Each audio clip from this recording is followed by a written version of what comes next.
بخاری شریف کی حدیث ہے، حدیث نمبر 5590۔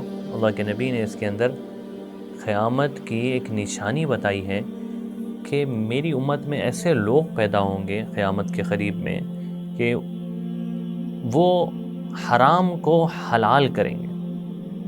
مطلب اللہ نے بہت ساری چیزوں کو حلال کیا ہے اور بہت ساری چیزوں کو حرام کیا ہے، یہ اللہ کی ترتیب ہے، وہ طے کر دیا اللہ رب العزت۔ لیکن لوگ کیا کریں گے؟ حرام کو بھی حلال بنائیں گے، مطلب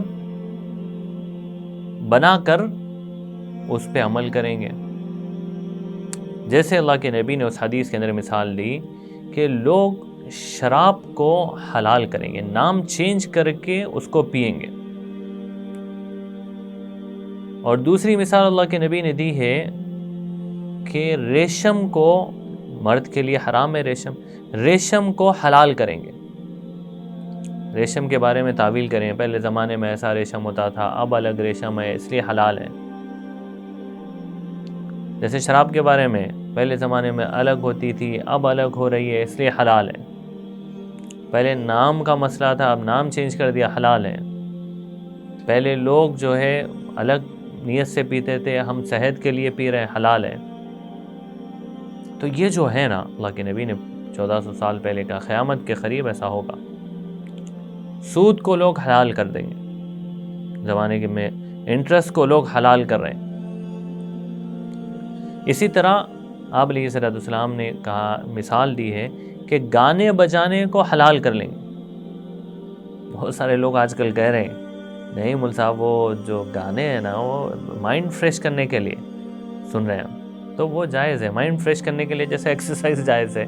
ایک صاحب ایسا سمجھا رہے ہیں، بالکل بولے مائنڈ فریش کرنے کے لیے جیسا آپ ایکسرسائز کر رہے ہیں، کوئی چیز کھا رہے ہیں، ایسے گانے بھی ہیں تو حلال ہے۔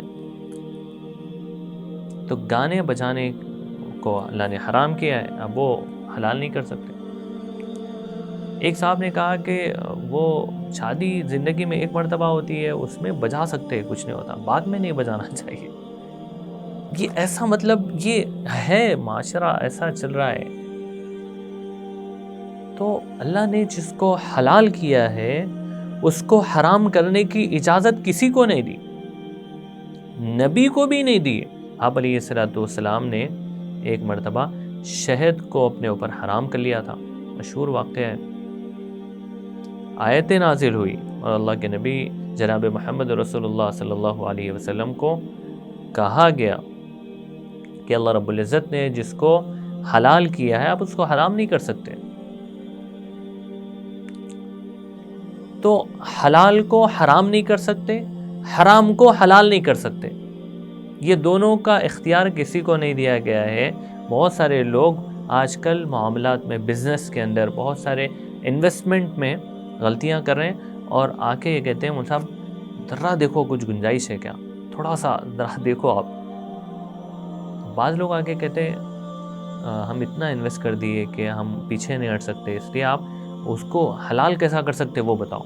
اتنی ضرورت ہو گئی کہ یہی بات کریں کہ بھائی شریعت کو ہی بدل کے آپ بتاؤ۔ تو ایسی غلطی سے بچنے کے لیے اللہ کے نبی نے بتایا ایسے لوگ پیدا ہوں گے، ایسے لوگوں سے بھی بچنا، ایسے کاموں سے بھی بچنا، یہ ہماری ذمہ داری ہے۔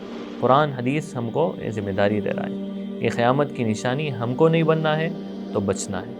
اللہ پاک سمجھنے کی بھی توفیق عطا فرمائے، عمل کی بھی توفیق عطا فرمائے۔